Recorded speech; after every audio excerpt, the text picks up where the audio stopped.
从小我就是天之娇女，长得漂亮，人又聪明，年级第一，一路保研，公司里都做到高层主管，我一直顺遂。可这一切在我婆婆来到我家后便彻底被推翻。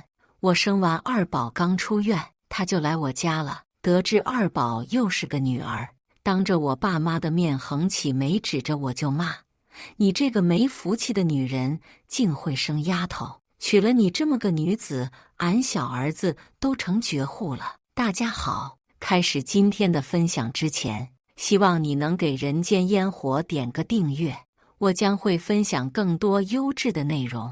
我老公只是门口巡逻的保安，而我是公司的高级管理层。当初嫁给他，我陪嫁、房车嫁，甚至没要一分彩礼，因为我嫁的是爱情。我以为我打破了俗世陈规，从此有了一位骑士，但那终究只是我以为。这次生二胎原本就格外不顺利，顺产不行，才转的剖腹产，硬生生遭了2回罪。当时老公见到满脸苍白的我，拉着手连连嘟囔，说以后再也不生了。见老公那么紧张，又看了眼身边哇哇大哭的小女儿，还觉得岁月静好。结果刚从医院回来，婆婆就杀到了。只见她右手提着粉红色的编织袋，里面隐隐传来鸡鸭声音，左手牵着老公侄子，脸上挂满鼻涕，手里还拿着冰棍。祖孙俩一路火花带闪电，在谁也没告诉的情况下，忽然出现在我家，一张口就是亲家，由俺来伺候儿媳妇坐月子就行了，你可以回去了，省得多个人多张嘴，一下就把一屋子人整傻眼了。新请的月嫂以为这两亲家要撕起来，还赶紧速去卫生间。我妈为了缓解气氛，堆着笑脸上前帮婆婆把编织袋放下去。你来了呀，老姐姐，怎么不提前打个招呼，让我们去接你呀？听完我妈的话，婆婆就一脸不高兴，立马呛我妈：咋的？俺来俺儿子家天经地义，还要打招呼吗？还是说你们城里人喜欢为难我乡下婆子？一番话说下来，我妈的脸色都变了。我妈教了一辈子的书，见谁都是客客气气的，何曾遇到过婆婆这种人？见气氛忽然变得更尴尬，我老公快步上前，赶忙接过我妈手里的编织袋，笑着说：你看我妈说话大大咧咧的，农村女人就这样，别见怪哈。妈，你也累一天了，要不你和我爸先回去休息，明天再来看依依，这里有我和王大姐，不会有事的。老公把编织袋放到了厨房，编织袋在6月的天气散发着阵阵恶臭，但是谁也没说话。见女婿都张口了，我妈也不好说什么，只是走到我面前帮我掖了掖被子，说：既然你婆婆来了，妈也就不说什么，你好好照顾自己，有事给妈打电话。我知道我妈担心我，但我还是笑着安抚她，说我又不是第一次生娃，让她赶紧回去休息。在我的眼神暗示下，我妈1步3回头的走了。婆婆这样说，我很气，但总不能一上来就翻脸吧，好歹人家是来看望我的。可是谁知道婆婆丝毫没有看出我脸色的不耐，先是拉着侄子在房间里走了一圈，然后冲进我房间，二话不说就把空调给关了。坐月子呢，开什么空调？电费不用钱啊，那么娇贵，落下月子病可别说俺没提醒你。婆婆粗声粗气地道。月嫂王大姐看不过了，上前就和她理论：大姐，月子里开空调不会危害产妇健康，温度适当就可以了。现在6月天那么热，不开空调，不仅大人受不了，孩子也容易起痱子。可月嫂话没说完，就被婆婆打断了。你谁呀？在俺儿子家指手画脚的，不知道的还以为你是这家女主人呢。婆婆拉着大侄子往后退一步，那架势好像下一秒就要开干。我赶紧用眼神示意老公，可别把王大姐得罪了。王大姐可是我找熟人介绍的，提前预定好久才排上的。老公赶紧拦着婆婆的肩膀往外面走，边走边劝道：现在坐月子和你们那时候可不一样喽，来带我看看你从家里给我带什么好吃的了。婆婆果然被转移了注意力，跟着张稳去了厨房。我抱歉地向王大姐笑了一下，王大姐也没说什么，只是把空调又打开了，然后对着我叹了口气。我以为婆婆住2天就会走的，没想到她就这么住了下来。我自认对老公一家人非常到位，婚房是陪嫁的，彩礼没要，老家盖房子我还拿了10万回去，平时给公公婆婆的也不少。结婚后，老公依然是公司的保安，而我是公司的财务总监，我的收入是老公的5倍不止。当时公司的人知道我和保安谈恋爱，几乎全公司都震惊了。第一个反应就是被骗了，当时就觉得我是个女强人，老公人不错，做饭贼拉好吃，还很会照顾人，性格也幽默。和他在一起，我感觉很轻松。我们结婚都5、6年了，从没红过脸。可没想到，随着婆婆的到来，却让我美满的婚姻变得岌岌可危。婆婆带着小侄子整天把家里弄得乱七八糟的。王大姐煮好的月子餐，婆婆可不客气地拿走吃了。王大姐可是敢怒不敢言，考虑到老公的难处，我一直隐忍不发，只能安抚王大姐。毕竟我觉得婆媳关系是需要用心维护的。早上6点，二宝一醒就开始哭闹，不是尿了就是把了，要不就是饿了。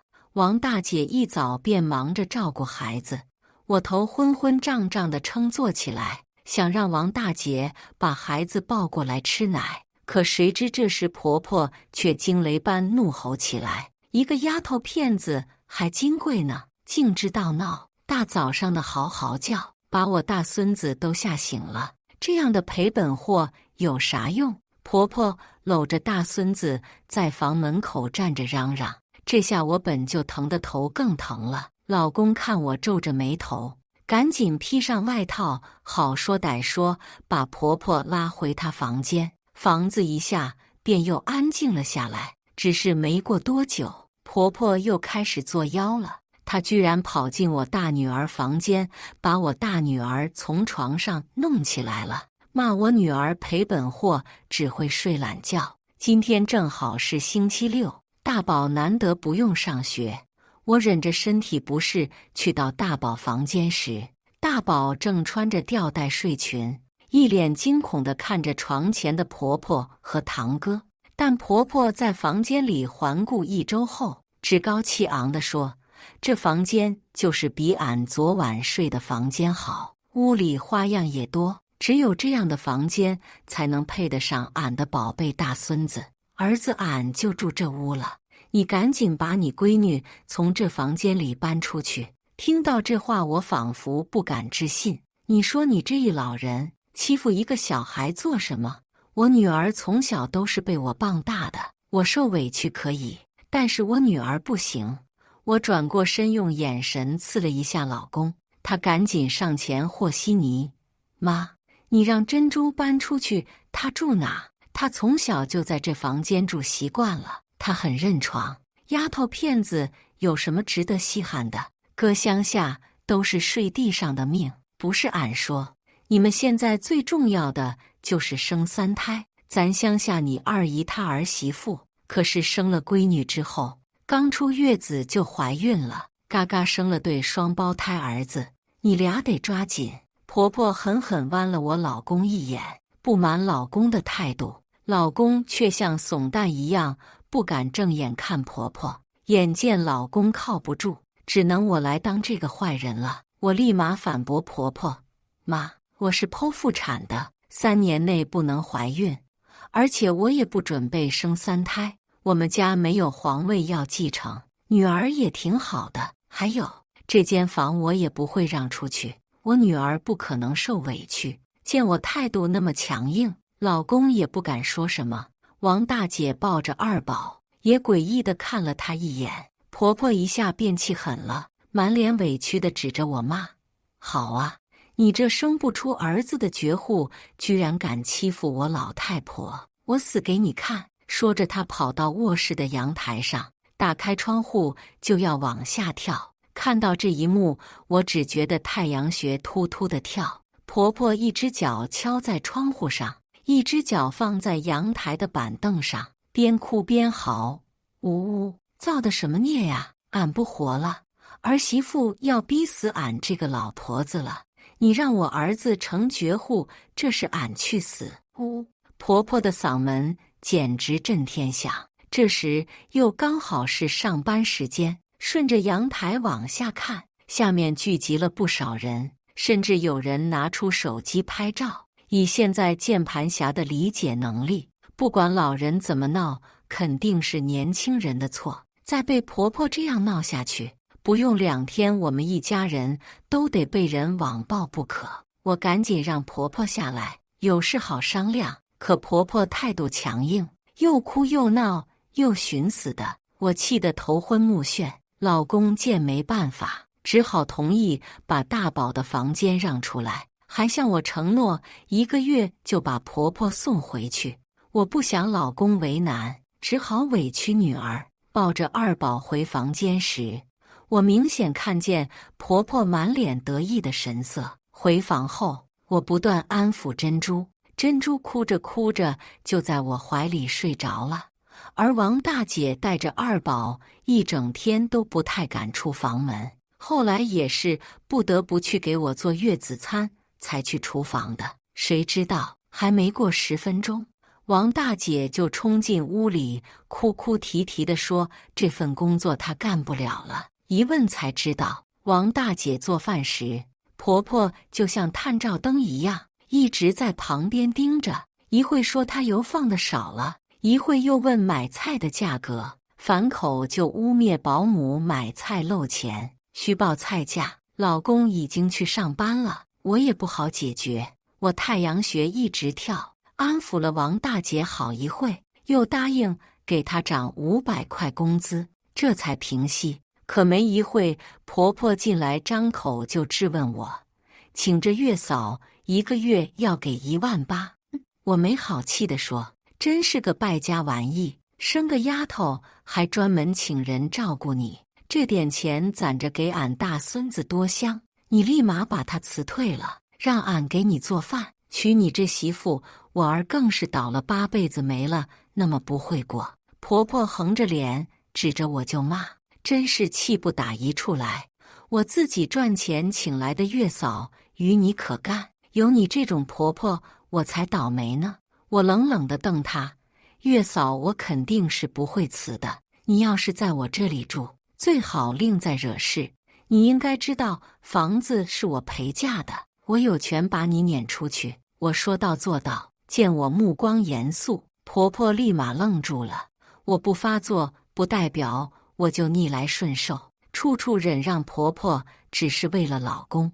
可如果她一而再再而三地挑战我底线，那就别怪我不客气。到底是电视看多了。婆婆眉眼一挑，瞪眼就说，俺可是打听过了，你俩这是共同财产，有俺儿子一部分呢。我搂着二宝，目光炯炯地看着他，你没听过婚前财产吗？你儿子是个保安，你不会不知道。如果你再闹腾，我就让你儿子在这个城市一无所有。我这一下倒是把他给唬住了，讪讪几句便走了出去，顺手还给我关上了门。果然对付他这种人，就得以暴制暴。我以为我的警告他已经听进去了，可谁知道他只是暂时撤退。婆婆只是老实了2天，家里也是出奇的平和，只是可怜了珍珠。婆婆非要说照顾她，硬把珍珠拉去和她睡。第1晚，珍珠就哭着跑来了，说婆婆睡着的声音像打雷，她吓得不行。我搂着她直叹气，老公也心疼她大女儿，第二天就买了加长床放在屋里，让珍珠暂时和我们一起睡，等婆婆走了再搬回自己的房间。我以为这样的日子会平静到出月子，可谁知道该来的还是来了。早上我刚吃完月嫂为我准备的营养早餐，正要小睡一会，谁知道一阵急促的敲门声传来。月嫂去开门，却发现门口站着一群警察。月嫂那里见过这阵仗，赶忙把警察带到屋里。警察看到我还在坐月子，语气挺温和地说：“是你报警吗？说家里的金项链被偷了，怀疑是月嫂偷得。”听到警察的话，我直接愣了。我什么时候报警了？我抬头看看月嫂，她也一脸迷茫，正要开口解释，婆婆插话进来了：“警察同志，是俺报警的，俺的金项链没了，家里就月嫂这一个外人，肯定是她偷的。这项链可是俺给小孙女的见面礼，现在就这么没了。”说着，婆婆竟然还躺在地上哭了起来，我整个人都懵了。月嫂当然连连否认。婆婆一个鲤鱼打挺从地上站起来，勇士就拿出月嫂的包，哗啦啦直接把包里的东西都倒出来，果然看到一个金项链。我天，这剧情怎么那么熟悉？这电视剧都是这么演的。我认识这个金项链，一直戴在婆婆脖子里的，之前还说要给小孙女当见面礼，就是从没见拿下来过。你看这是啥？你还狡辩，真是个垃圾货，不要脸！婆婆拿着金项链恶狠狠地说。月嫂被吓得话都说不全了。我看了看婆婆眉眼间的得意，又看了看月嫂的惊慌失措，心里已经明白了，这是打着主意要赶月嫂走，又怕我生气，在这设局呢。不过这局也真够弱智的。警察同志，没关系，客厅里有摄像头，看一下就知道了，到底是不是月嫂偷的？摄像头总不会作假，你说对不对，婆婆？我冷着眼瞥了一眼婆婆，我婆婆估计连摄像头是啥都不懂吧。我在手机点了几下，递给了警察，很快她就笑不出来了，因为摄像头明确地显示出婆婆她自己拿了项链放到保姆包里，然后又回房间了。我被气笑了，警察也愣了，严肃地对婆婆说：“你这是报假警，知道吗？另外，你涉嫌污蔑嫁祸，麻烦你跟我们回局里做一下笔录吧。”婆婆一听要带她走，瞬间不乐意了。她敢在儿媳面前闹，是看准了儿媳不敢拿她怎么样，但是她不敢在警察面前闹啊。婆婆害怕的把眼睛转向我，我故意看不见的把目光看向别处，也是要给她一个教训了。婆婆被警察带走，月嫂关上了门走进来，看月嫂的神色，我是明白了，她肯定是不会留下了。所以月嫂提出辞职的时候，我也没有多做挽留，多给了1000块辛苦费就让她走了，然后打电话把事情的始末给老公说了。老公听完沉默了很久。我知道老公会去警局找婆婆，我也知道婆婆会被带回来，但是我没想到的是老公辞职了。我没说什么，我尊重他所有的决定。倒是婆婆听到儿子辞职了，气得上前就捶他：“作死了，打死你这个短命的！你是保安大队长呢，这工资可比村长高多了，你连个文凭都没有，还敢辞职？是不是这个女人逼你的？是不是她？这女人就是个败家玩意，俺不活了呀！这样的儿媳妇是要我老命了！”婆婆骂着骂着就把怒气迁到我身上，还要上前打我。老公一脸无奈地说：“妈，你要是真想我离婚，就继续闹。”婆婆此时才消停了。我趁机问老公那条金项链拿回来了没有，说是婆婆要送给珍珠的见面礼，可不能丢了。然后当着婆婆的面，我顺理成章地收下了金项链，看到婆婆心疼到扭曲的表情，忽然感觉心里有种报复的快感。之后这段时间，婆婆果然安分了不少。在老公的细心呵护下，我的月子也做得非常舒服。出了月子后，婆婆丝毫没提走的事情，老公拍着胸脯保证这几天就给婆婆送回去。我心想，左右也就这几天，就没说什么。这天老公出门买菜，我接到公司电话，说领导下来视察，还要审计内税情况，公司希望我回去协助一下。想着老公一时半会回不来，我只能让婆婆暂时照看一下小女儿，便出去了。想着婆婆虽然重男轻女，但到底是自己亲孙女，再怎么样也是要顾忌一些的。到公司我就忙得昏头转向，等回到家已经下午5点。刚进家门口就听到二宝的哭声，并且呜咽的哭声已经沙哑。我赶忙打开门冲进去，用手一摸，孩子浑身滚烫的。我喊了几声都没人答应，赶紧打电话给婆婆，却发现她那边乱糟糟的，人还很不耐烦地说：“二宝睡着了，俺才带着家豪出来买冰淇淋的。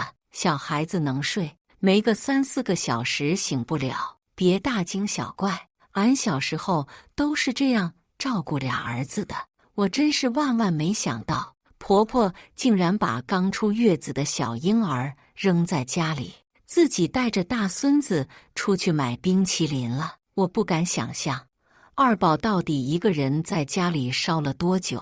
我哭着给老公打电话，才得知因为菜市场发现了某病毒疑似患者，老公被困在菜市场，没办法回家，正在排队接受检测呢。无奈之下，我只能打120，去到儿童医院一量，都烧到39.5度了，所幸没有烧成肺炎。如此折腾下来，已经是夜里8点。此时我才恍惚间想起，大宝还在幼儿园呢。打电话给老师才知道，幼儿园只剩下大宝了，还好老师陪着他。电话里，大宝哭得泣不成声，老师的声音也很不耐烦。我连连道歉后，只能打电话给亲妈，让她把珍珠接走几天。此时的我无暇生气，心里只有自责和心疼。一直到第2天，二宝退销了，我才回去。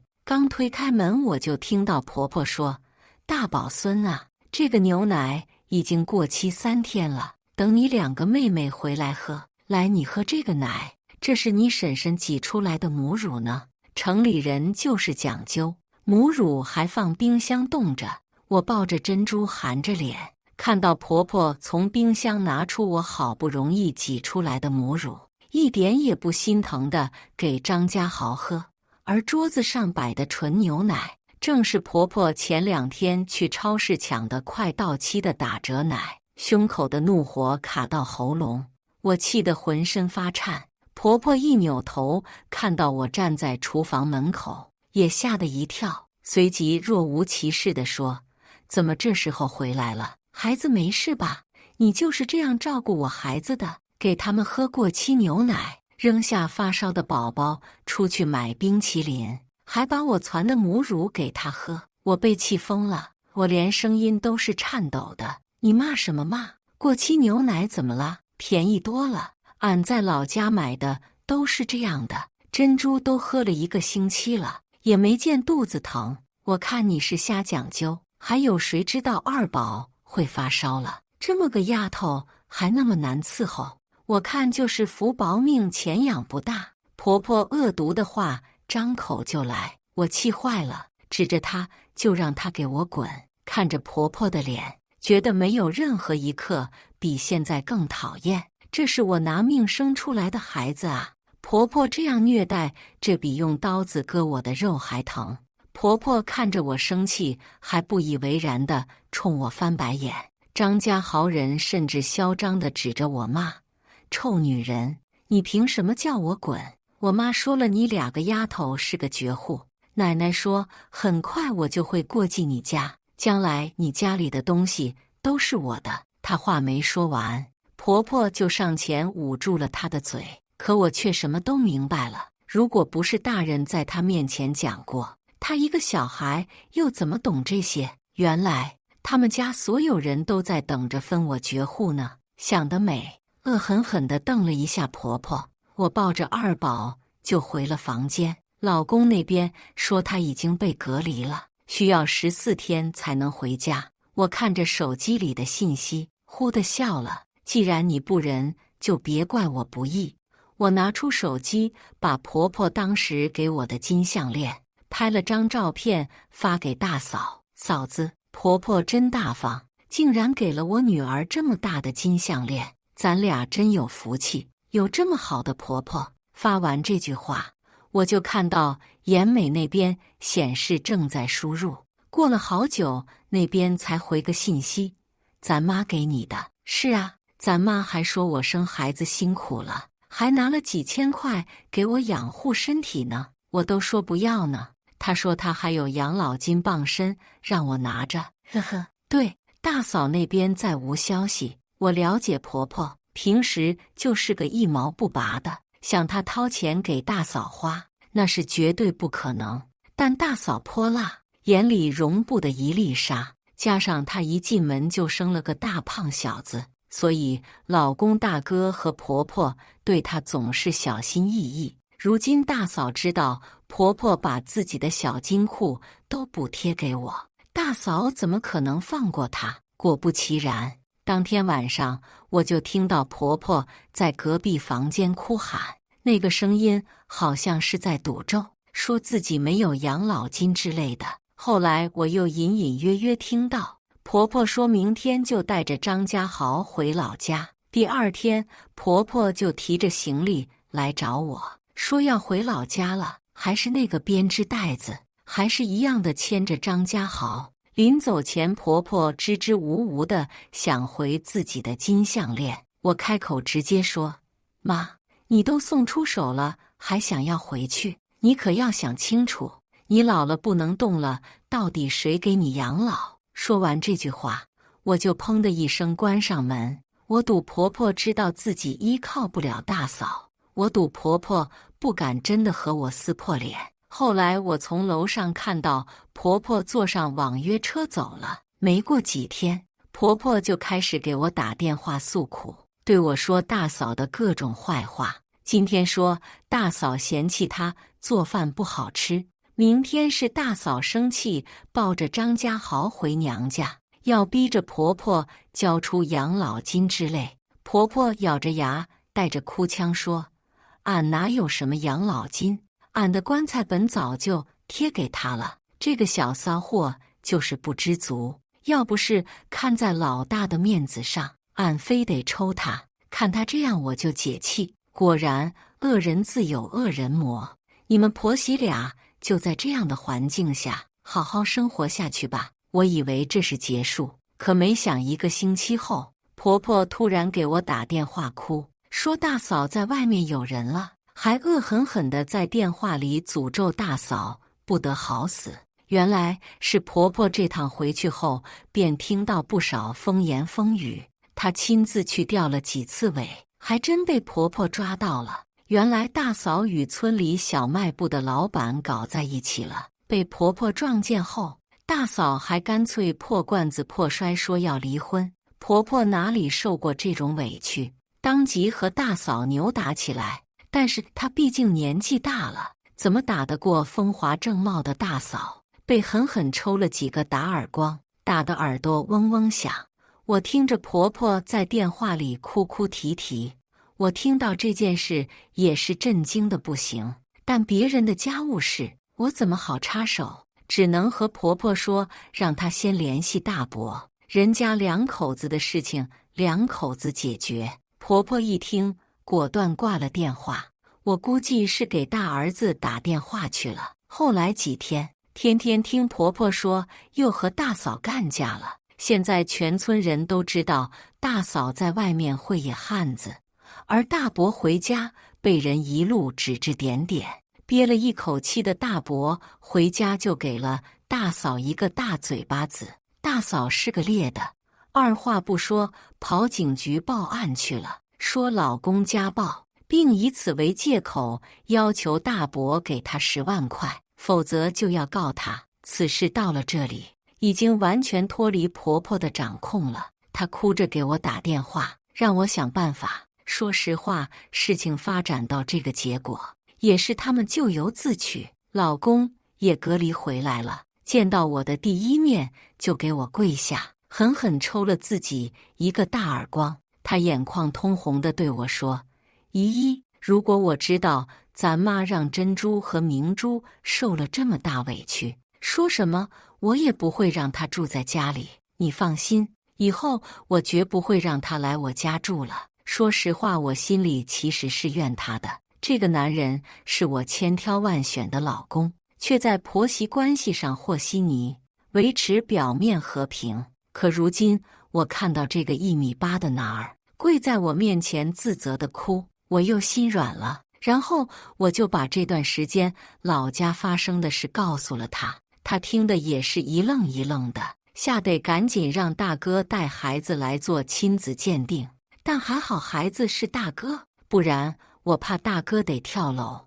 我看到这个常年做苦力的汉子拿着亲子鉴定热泪盈眶。我问他接下来有什么打算，他说回去要离婚，可是大嫂还在家里躺着呢，说没有10万块就要把大哥送进监狱。大哥气得脸颊通红，进监狱就进监狱，说什么也不能让这个女人讹钱。可是你进监狱了，家豪怎么办？老公立马质问他。听到这话，大哥也沉默了。我看到他们一副苦大仇深的样子，也无奈地叹了气，打电话给闺蜜。闺蜜是律师，这种事情见得极其之多，听到是我家的事，还一副八卦的样子。我拜托她把这件事处理干净，闺蜜满口答应。有了闺蜜的插手，一切解决得很顺利。先是找几个人上门讨债，说大哥在外面欠了钱，如果不还债就要找大嫂要。大嫂说她不知道，但是这几个人可不管你知不知道，嚷嚷着夫妻俩的债务就要一起背。然后那边有人散播出村子要征迁的消息，大嫂的姘头刚好在征迁范围内，如果现在嫁过去还能分钱，两边一合计，还有什么好顾虑的？大嫂当即和大哥离了婚，连孩子的抚养权都没要，离完第2天就立马嫁了。我听到这里真是觉得脊骨发寒。他出轨也好，贪财也罢，我都没想到他会连自己的孩子都不要。出乎我意料的是，大嫂从家里搬走的那天，婆婆竟然跪在地上求她别走，留下来好好和大哥过日子。以前的事她既往不咎。听到老公说这些的时候，我还有些不敢相信，他和大嫂可以说得上是彻底撕破脸了，为什么非要大嫂留下来呢？后来又一想，以大哥的条件想再找媳妇几乎是不可能了，可能考虑到自己的大儿子，婆婆才会放下自己的自尊吧。只不过一个女人的心，你强留是留不住的，更何况她满心满眼都被金钱迷晕了。事情解决之后，大哥还是出去打工了，留在村子里整天受人指点，面子过不去，还不如出门挣钱，为儿子拼一份家业。婆婆带着张家豪独自在村里，每天看着大嫂和姘头出双入对，心里狠得牙痒痒，却没办法，只能打电话向我诉苦了。大嫂一个开始还挺高兴，可征迁的消息本身就是假的，也瞒不了多久。后来知道真相后，还想回来找茬，却被闺蜜告知，当初为了尽快和大哥离婚，签署了谅解书，如今想翻后账是没门了。现在和姘头过得也并不如意，过了几年生了一个女儿，姘头嫌弃是个丫头，竟然要和她离婚。而我老公辞职后，在家里开了个网店，生意不温不火，勉强够家用。